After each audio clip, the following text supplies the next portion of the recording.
and welcome to Afflictions Sugarcoated, a podcast where we sugarcoat some of the world's so-called afflictions and rate their plausibility on a scale of 1 to 5. I'm Minnie Kim, and today we'll be sugarcoating Brawl Stars.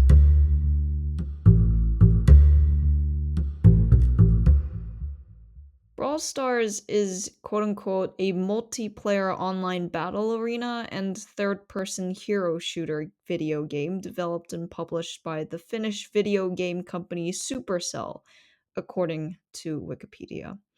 Basically, you choose a character, aka Brawler, and you also choose a game. It can be a deadly football kind of thing, or solo showdown, or team showdown, etc. It was released on 2018, and in my opinion, it has not died throughout the 6 years of its existence, unlike other video games nowadays. It's not one of those games that pass by and is only brought on by nostalgia, although, to be fair, it is to a certain extent brought on by nostalgia in my experience, but it's a game that will be remembered and played for a long time. And one of the reasons I think this is because Brawl Stars, like any mobile game, finds its way to expand and improve on things. New skins, new powers from new characters, new mediums of fighting, different modes of fighting, higher levels to reach, and most importantly, new friends to make. And hence, it is yet to die.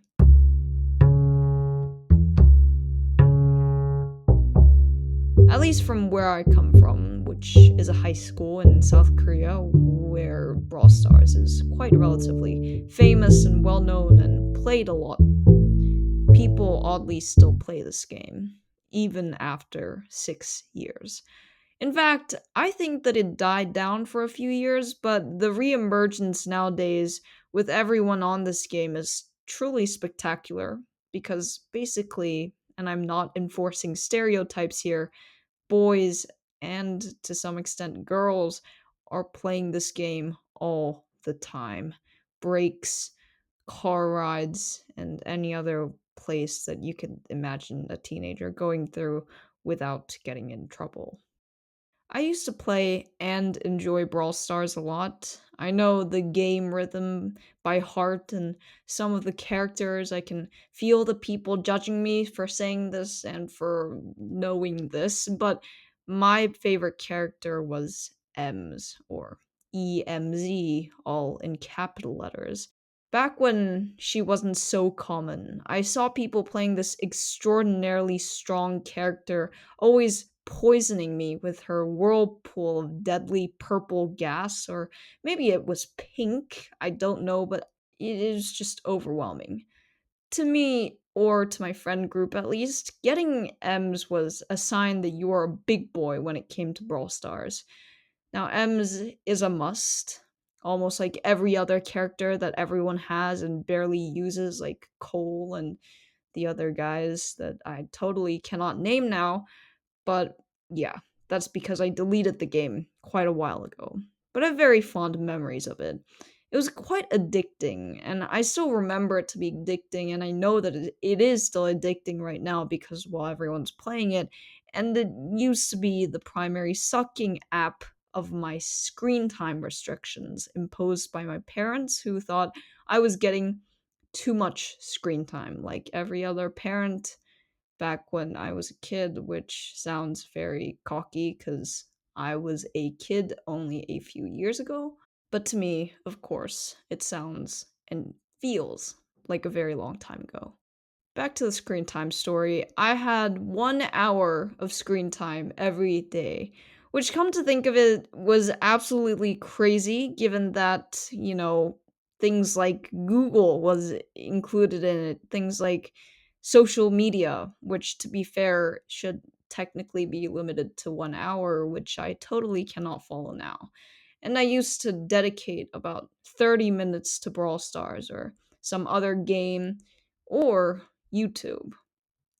Now, let's be fair, I wasn't particularly good at Brawl Stars. I'm probably not good now because I'm terrible at mobile games. But it was fun. I don't play any mobile games nowadays. YouTube is practically my best friend, and if I were to play Brawl Stars now, it wouldn't really be fun. But it is, in fact, the memory that counts. But aside from my tangent on my Brawl Stars, very short lived Brawl Stars experience, I feel like there is a better history and context to the game. For example, the Brawl Stars advertisements to me were very good, phenomenal. I used to see it all the time in the kids' channels, and that's what actually made me play. My sister and I watched those advertisements and began to play. It was the first time I actually caved into an advertisement, and the advertisements would go like this.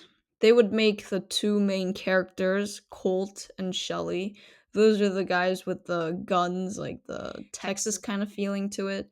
And they are, in fact, very humanized. They actually look like people with life, characters with life, as does with a lot of mobile games with animated characters nowadays.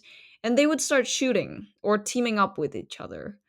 But also, what makes the Brawl Stars advertisement so amazing is that they began advertising on YouTube Shorts soon after, and in fact, that is how I think about Brawl Stars the majority of times.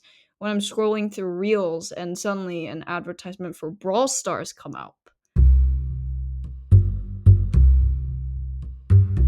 But let's also zoom into Supercell, the mobile game development company. Not surprisingly, Brawl Stars isn't the only big hit of the Finnish company. Another very famous game is called Clash Royale, which, yes, I too have very fond memories of this game.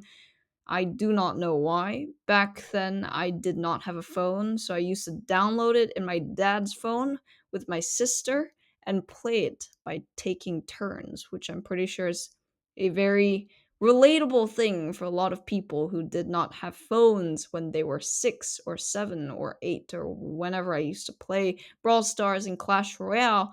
And unsurprisingly, Brawl Stars made $63 million in its first month. Very successful. Now, as a lot of people like to say, and as do I, let's be real. I'm not here to take down Brawl Stars and then rebuild it with my pseudo intellectual sugarcoating, because Brawl Stars is indisputably a good game. And this isn't really my personal opinion, but just a conclusion cited from its revenue, by the way, $63 million, dollars, as I said before, and fame, and advertising capital, etc.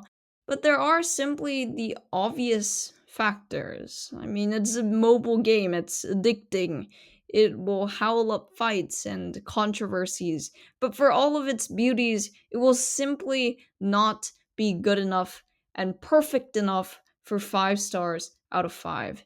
And that's mainly because of our weird scoring scales. Maybe it's not our weird scoring scales, but as I like to do, I represent humanity in this podcast. So yeah, that's a bit sad, but we can't find anything wrong with the game particularly. But then again, we can't find a reason to give it 5 stars out of 5. That's perfect. Not even 4.95.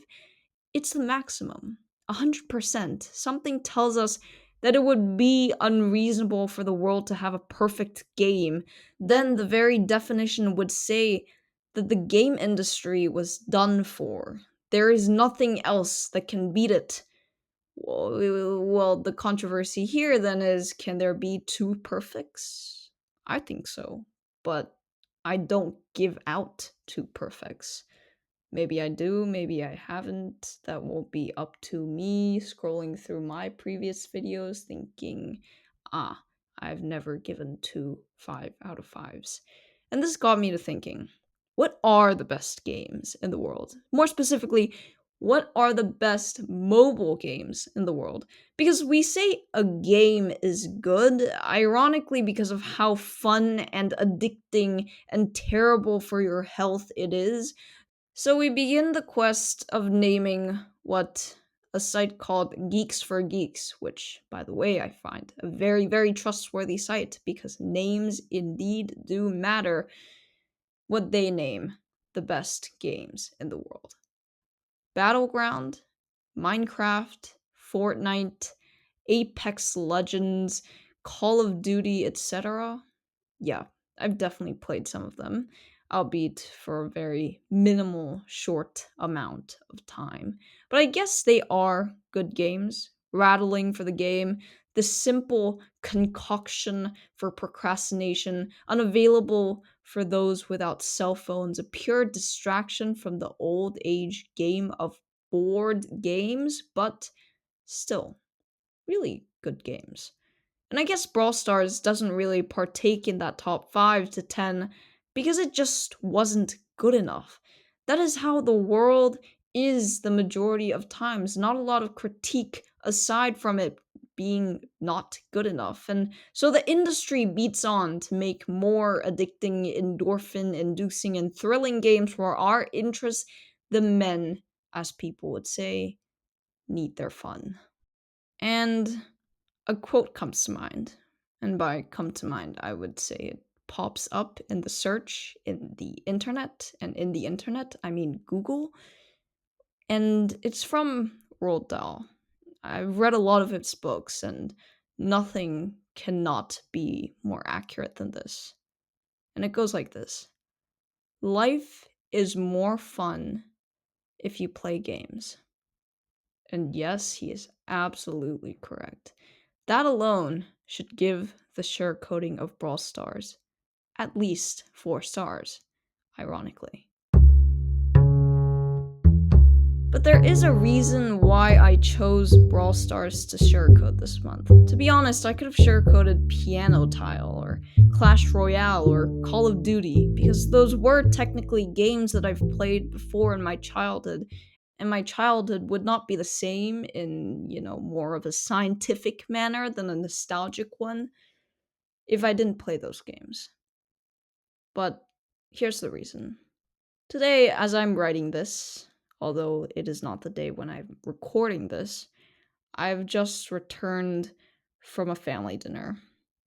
And I mean a large family dinner with all of your extended family from either your mom's or dad's side, or maybe even both in the most extremist of cases, joining in for one large meal. Today it was my mom's side. Thank God it wasn't both. And normally we would just eat at our grandma's house, but the idea got scraped, I guess. Now, I don't know if this is just me, but my mom's side is the funner and jollier side of the family. Like, I don't know why, but the cousins in my dad's side just don't give that same feeling. The cousins, I guess, on my mom's side are younger than me and my sister, both combined, but only by a year or two, making things a lot more easygoing. Whereas on my dad's side, my cousins are in university, if not already graduated, have a job. They have their careers ahead of them. And it's always been like this. I can't explain my childhood to someone without mentioning my maternal cousins, and yet I also couldn't explain it without the severe awkwardness that we would have sitting at the dinner table with my dad, with his family, saying absolutely nothing while they rolled on about politics and other stuff.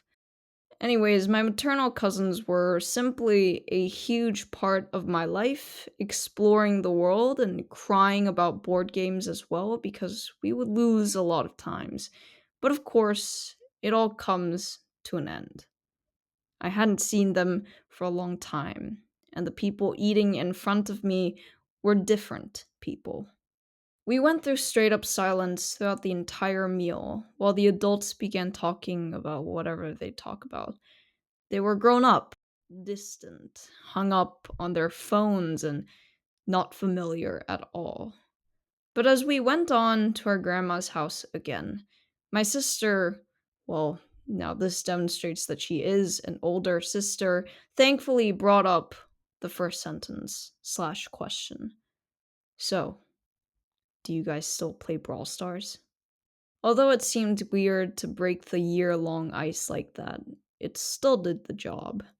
Both answered with a timid yes, and we were quick to re-download Brawl Stars once again. Within 30 minutes, we were laughing like we did before. The ice always breaks, but it rarely would without Brawl Stars. I give the sugarcoating of Brawl Stars a 4.5.